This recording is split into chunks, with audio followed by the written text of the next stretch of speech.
one is living in Boston. So I am having this horrible, constant juggling between different time zones, but that's the life. And we did over 100 user interviews during July and August, early August, and then we decided to focus on 3 use cases. And I'm going to show you a demo, like how Platogram works really soon, but a few words about the demo and also about what is our vision and what you can actually do right now. Because as you know, vision and reality doesn't always immediately fight each other. So as I mentioned, one of the reasons why we wanted to create Platogram is that you can combine different type of content. Well, you can't do that right now in a Platogram. I can do that. I have a right to do that, but we haven't published that feature yet. The reason is not because it's not working. It's working really well. But the thing is, because we want you to use it inside of a messaging app, you have to be quite creative when you design that user experience. So it's going to be super easy to do it with a desktop, but that's not the idea. The idea is that you can actually do that while you're talking to a mother. So that takes a little bit time to make sure that it's super intuitive to do these kind of things. Other thing is about private library. As I said, that is where you get the real value. We have now opened private libraries for a certain amount of people. We have invited basically a group of students, because we think that students is the most promising audience for us in the beginning. So there are students who can use their private libraries already. So they have their unique Google Drive folder where they can put whatever content they own, and it will appear in their private library within 24 hours. This feature will be open to everybody within a month.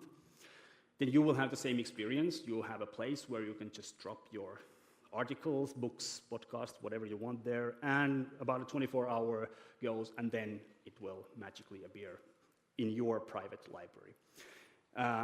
Gradually, we will decrease the time, so there will be a time when you will put your material there and it appears immediately in your private library. And the next step after that is that if we become super famous, obviously we're going to have integrations with Amazon, Spotify, Audible, whatever content platforms you use. So that's the vision, but right now we're in the state where today you can only test public library, you can test private library pretty soon.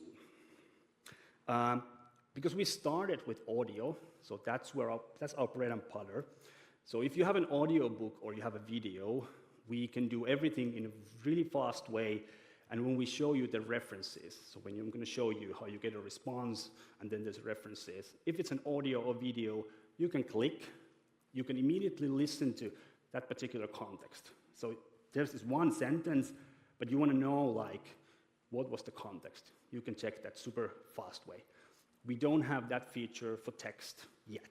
So we will have within a couple of months, so that when you click that particular reference, you can see that highlighted. Okay, this was the thing that Platogram used for this response, and then you can also see the whole context. But we don't have that yet for text, so that's missing as well. And lastly, before I'm going to start the demo, you might wonder, okay, what is the cost of all this? How on earth you could use something like this? How could you afford it?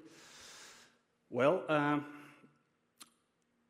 we have 2 basically pricing tiers. We have for students. We interviewed lots of students, and for some reason students need to think everything as what is the price of beer. So like, is the worth 1 beer, 2 beers, 3 beers? That's basically the basic discussion. And they're also pretty good negotiators, so a lot of them thought that, okay, 1 beer is pretty much a good price for it. So for students, it's going to be $3, €3. For the rest of you, it's going to be 50% more, so it's going to be something like €6, $6 per user per month. Unlimited usage. That's pretty much what the price point is going to be. Okay, now I'm going to show you how it works. We created a test pod because we are doing some maintenance work for the real Platogram. So You can see it, right, and you can hear me again. So yes, I was just about to say that this one is called Artium's test pot, but if you use your own Platogram, yes, it will be called Platogram. So we created this for this particular event. It has only 2 books, and I'm going to show you how it works with these 2 books. These 2 books, Feeding Dogs by Connor Brady and Forever Dog by Rodney Habib and Dr. Karen Becker, will also be available in the public library at some point. Okay, here we go.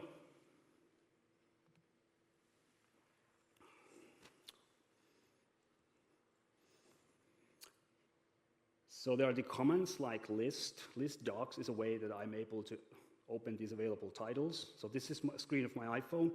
Here are these 2 books. I'm going to open Forever Dog first. So I'm going to go in the deep end immediately. I'm going to ask, what is the healthiest diet for dogs? According to Forever Dog book. Because it's quite generic question, it gives me quite generic answer, but it's an accurate answer. So there are a couple of concepts that Rodney and Karen are talking about. There's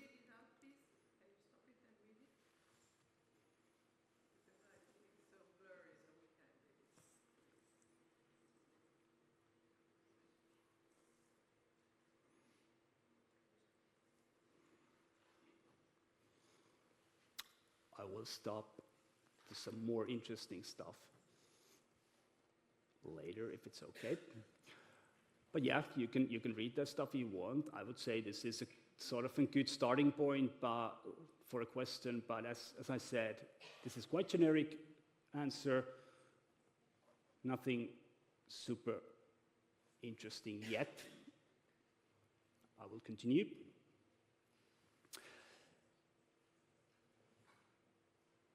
So here are the references.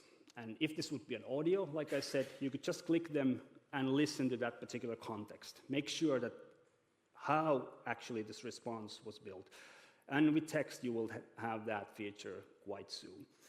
We will always also share each response as a Google Doc. So it's going to be easier for copy, paste, iterate, save, or use for studying, for example. So you will always get response as a Google Doc because it's easier to read and work with a Google Doc. Let's go for our next question. Because this book is about recipes, I want to know, can dogs eat garlic?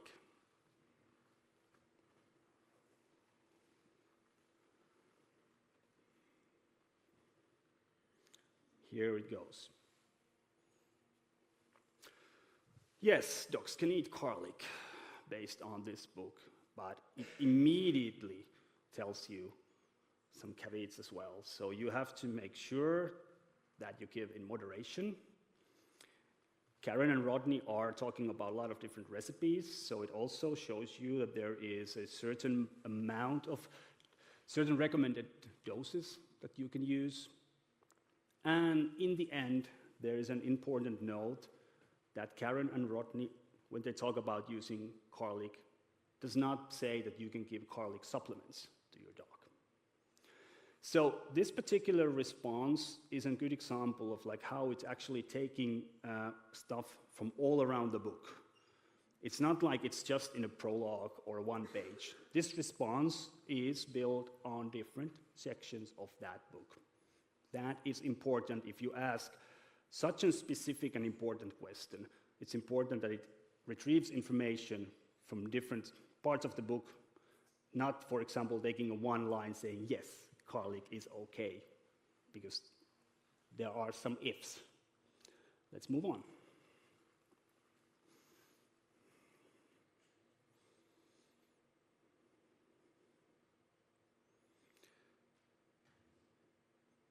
And in the references, you can see the sentences which it took. But like I said, for the fact-checking, it's important to check the whole context. One last question to this book. This is a really good tool for self-studying. So this is a good example how you can arrange or create quizzes or test exams. This is the way lots of students are using it.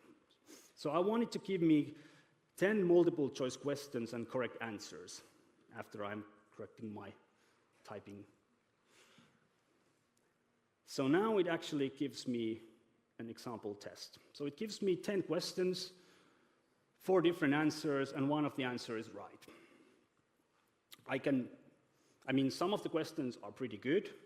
Some of them are quite silly, like what is the common question dog owners would ask their dogs if they could talk? I don't know if this would be a test in the university, would they ask this kind of thing? Who knows? But this is from the book. But yeah, so some of the questions are quite silly, but you can always ask more questions. The point is, we have discussed with few publishers. This is really big business, especially in America. So they are creating, from non-fiction books like Forever Dog, they are creating study books for students and people who want to do self-studying, and they're selling these kind of books with quite good profits. So it's tens of millions of dollars business for them. It takes about 8 to 10 weeks to create this kind of a study book for a book like Forever Dog. With Platogram, you can do that in 30 minutes and with less than $3. So it's a bit worrying for them, obviously. And that's the reason why they now want to cooperate with, partnership with us. But yeah, this is a way for you to do, before you read a book, you want to check, do you actually know something about it? Or after you have read it, you can actually check, did I learn something?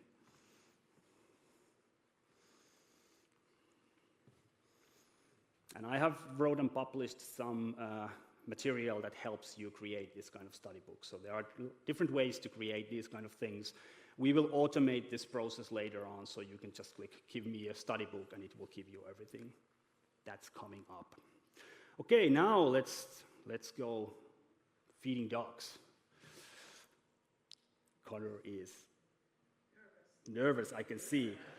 So what are the main topics is a good way to start. Sometimes you don't know what to ask about a book. So let's see what it says about Connor's book. So the main topics of feeding dogs is nutrition and health. There are different diet strategies and diseases.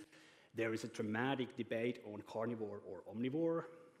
There are issues with dry pet food, some manufacturer, pseudoscience, proper feeding of dogs, and in the end, the points 7 and 8 is one of the reasons why I find Feeding Dogs is one of the most entertaining and best books ever written, is because there's also Connor's personal journey, and there's also stuff about writing process of this particular book. So Platogram was able to pick it up, these things. How does it sound to you, Connor? Is this... Yeah, you agree? So we're talking about the same book, right? Yeah, good. So let's move on. So if I've never heard about this book, with this one question, I could probably say, if I'm interested about dogs nutrition, yes, I want to purchase this book, I want to read it. So let's go to the really, really, really deep end immediately. Second question.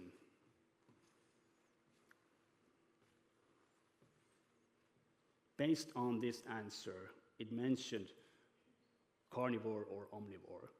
Let's see what Connor's book is saying about, are dogs carnivores or omnivores?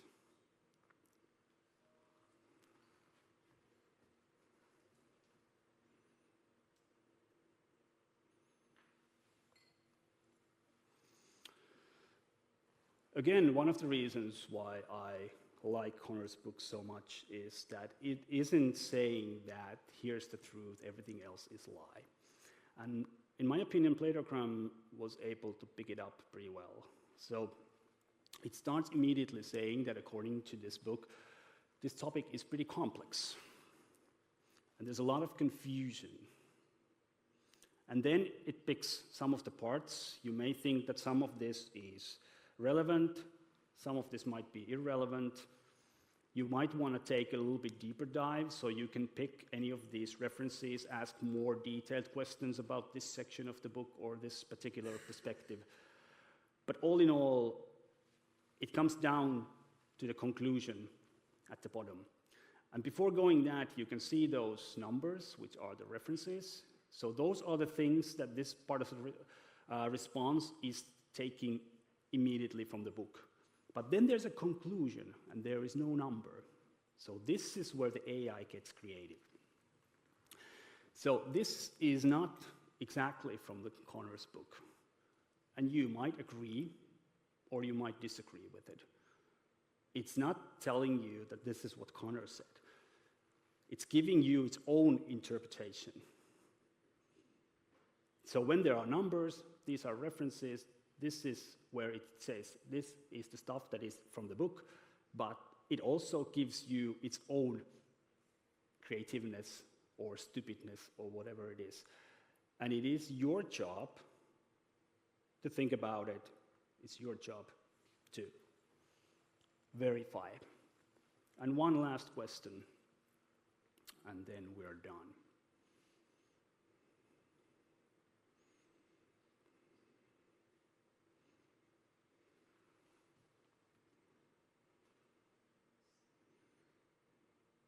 So with these marks, I wanted to highlight, these are the references. This is exactly from the book. This one,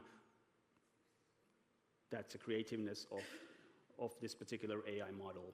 Sometimes it's quite good, sometimes it's horrible, sometimes it's creative, sometimes it's new perspective. So last question.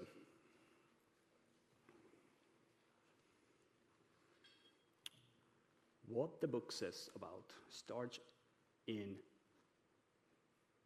dog's diet. Because this is the key thing that I remember from reading Connor's book. There was a lot of talk about this. And that's why I wanted to ask this particular thing. And again, it shows that, hey, here is a one perspective, first paragraph, but immediately the second paragraph starts. However, the book also points out that there is a lack of long-term studies supporting the need of D. And this is a great thing about Connor's book. It gives you different perspectives. It doesn't tell you that this is the truth always. It tells you that, hey, these are the aspects. It makes you think. And Platogram was able to pick it up pretty well. That's it. Any last questions? I think we have 18 seconds left. Go ahead. I missed the start of it, but I was led to believe that AI... He's an Irish. He's an Irish. That's the normal thing. That's great. That's wonderful. Anyway, she was drinking at lunchtime, so... how did AI read my book? Yeah, we upload it. I upload it. I own it. I put it there. That's why it's not in a public library yet. And when it will be there, you can only ask 5 questions in a public library, so you can't rip it off your material. So we are not giving people access to your book, but I own it, so I can put it in my private library. Yeah. That's how it got. So my book is in libraries in the UK. It's in whatever the minimum is, 13, 14 libraries in the UK. And so this AI enables you to go through any book in the library. But even then, how does it get uploaded to the AI? How is it presented to the AI? It doesn't have an access to all books. The main idea is that you build your own private library by uploading content. First, later on, you will have direct integrations from your existing libraries. But that's the point. So that's the big difference between ChatGPT. So we try not to violate your rights. Yeah, interesting.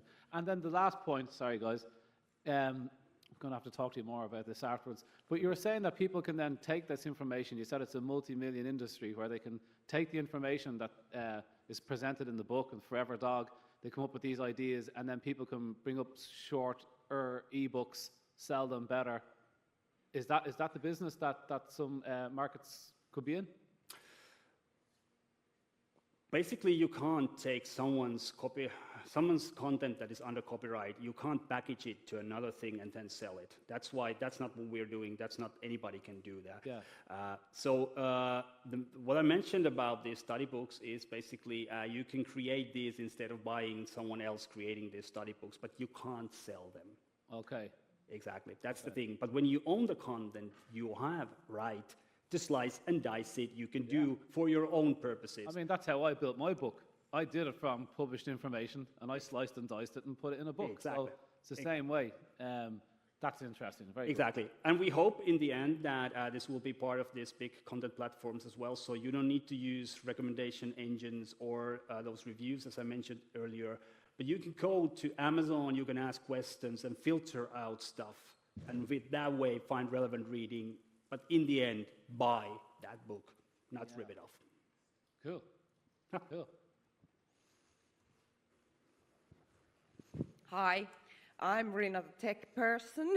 So you just said that you own the book from Connor. Yeah. How do you own that book? Did you buy it from online or? Yeah, I buy it from Amazon, so I have it as a Kindle book.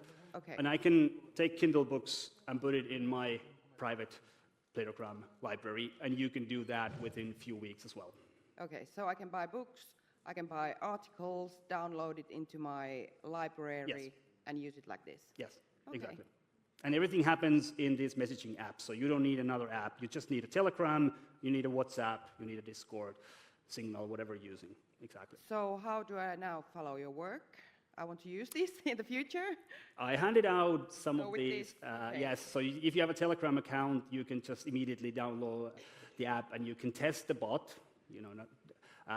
You can test the bot, public library, and yes, you can follow Platogram, Google that, Google me. I'm doing a publication called 5 to 1 every week, so I'm putting, like next week there will be feeding dogs and forever dogs, so I'm using 5 questions with Platogram to content, and I'm sharing people that, hey, this were the responses. So these are the ways to check, but basically using that particular QR code, you will get more information when you have that pot, because when we have new features coming up, we will always tell you. Okay, thank you so much. All right. And thank you for the presentation. Can I ask you, Jere, did you ask Connor before you made this presentation that could you use his? No. I've used you it. Have to? Like I said, we have authors who are sending their stuff to us, and then there are some authors we are asking their permission, also kind of that you want to also promote this one. As long as I'm not selling this book, I can do that. Connor can absolutely say, or his publisher, that, hey, take it away from your public library immediately. That's what we're waiting for. We're dying for some author or publisher saying, take it down, take away those content that you own away there, because that's a publicity for us. So please, Connor, do that. Okay, so are you okay, Connor, with him? I actually asked him to put it there, so. Just for today, not for forever, but I think you should discuss if he can have it in his library or not. Yeah, no, like the summary of the piece, I only had it on Kindle for a very short amount of time, and I pulled it from Kindle because I just self-published it, and so I only had it there for a short amount of time, so it's in print form, and people keep asking me to do a printed version, particularly visually impaired because I work in guide dogs, and they can get the bots read out the book to them, and they want that.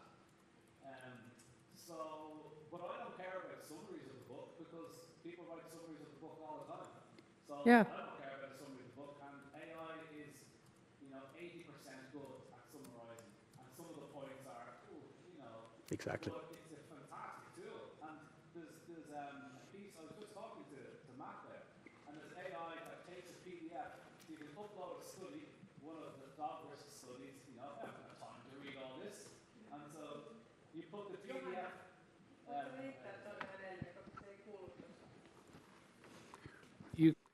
You can put the PDF of a study, so you can download one of DogRisk studies, and a lot of them are free to view. I don't even have to pay for it. I put it into AI PDF. It will diagnose the study for me. What are the weaknesses? Can you give it to me in an Irish limerick? And it gives it to me in a poem. You know, what are the advantages and disadvantages? It will dissect the study, and kids can probably get a decent idea of what that study was about without ever reading it. So there's definitely an advantage to it, but the weakness will be that people then won't interpret the study. And I mean, we have a problem today where 50% of the studies in our top journals are nonsense. Yes. They're industry nonsense. And so when you don't even read the study to understand it's nonsense, and you just pull what the study said, well, the study said the drug worked, great, I'll take the drug. And so, but I see the value of the tool. I can see where this is going. That sounds good. I would have no problem that feeding dogs was used that way. It's an advert for my book. Absolutely. I don't Plus, see any- yeah, you only no have it in problem. English, as far as I know, or in Irish. Yeah. And this way, you can ask questions in Finnish, Yeah. Spanish, Chinese. So you can have a dialogue with any language, with any language content, basically. So that's also that gives exposure for you to much wider audience as well. Yeah. Actually, I hope that you both would talk together after this talk, and just also because Jere is so interested in dog nutrition, and also I think that like he's testing now this AI thing with students at the university, and I think that he should test it with us researchers and you authors as well, just so that we see that he gets it to work in the best possible way. I just love it that it gives references, because that's something that ChatGPT doesn't. But I guess there are other apps as well, or things coming out with AI that is giving references as well. I think the large part of the market doesn't want to read my book. It's heavy going, there's a lot of references, they don't have the time, they think. And so they want their information in 160 bytes on Twitter. That's the way the world wants it. It's not the way science works, it's the problem we have. They're not taking time to understand what they're reading. And so they will not buy the book, they would rather a summary. What is Connor's answer for carnivore and omnivore? He's after spending 10 years doing it, there's the answer, fine. And they'll quote that relentlessly online without reading the piece, they've lost the context, and they'll just quote a piece that was snippeted out by AI. You know, what does Connor think about carbohydrates and bloat? You'll get your answer, and then you'll parrot that online with no understanding of the role of carbohydrates and bloat. You know, so it's not going to drive sales to the moon for me, because most people will say, I've got my answer, because I've asked the book. But what you've asked is an interpretation of the book. So sales will probably peter along. It'll be scientists and nerds and people in this room that buy the book. But the people that are using AI are the people that don't want to buy the book. They're people that just want to take information and get their answer, which, you know, that's what the book is for. So I'm sure it'll help, but it wouldn't help the sales. It wouldn't help the author. It will help the wider public, but it wouldn't, I can't imagine it would help the sales of the book. I don't see it at the moment, but maybe, you know, we'll see if this thing takes off, you know. Maybe, Jere, you would, when you use books, for example, or podcasts or something, there should be like always the last point would be, these are the reasons why you should actually read the whole book. Or something like that. Well, that that's the would part come of up. it, the idea of finding relevant stuff. And relevant, to me, feeding dogs is relevant as it is. Like, enormous book. But I fully understand what Connor is saying. It's not relevant for everybody. Not everybody wants to read that long book. We got one American author who was using Platogram, and he talked to his own book. I got 2 emails from him during a nighttime in Helsinki time. So I woke up in the morning and I saw first email, he said, hey, Platogram is not accurate here. This is completely false. Change it. And then the second email, around 7 minutes after that, was, hey, sorry, my mistake. Now I checked actually what I have wrote, and it seems that I was not clear enough with my argument, so I'm going to do another update. And he actually published already that new update. Okay, but I think we have to Thank stop you. here because we have Barbara coming. Thank you. But I feel that we're kind of not only very keen on raw food, I think that it's good that we're good on new things as well. So that was and also I'm sorry for it being a company, because I hate actually in academic conferences that we have people that get paid for a product and that they are allowed to come into our holy grails and talk about them. But I guess that for startups, this is also kind of a nice thing.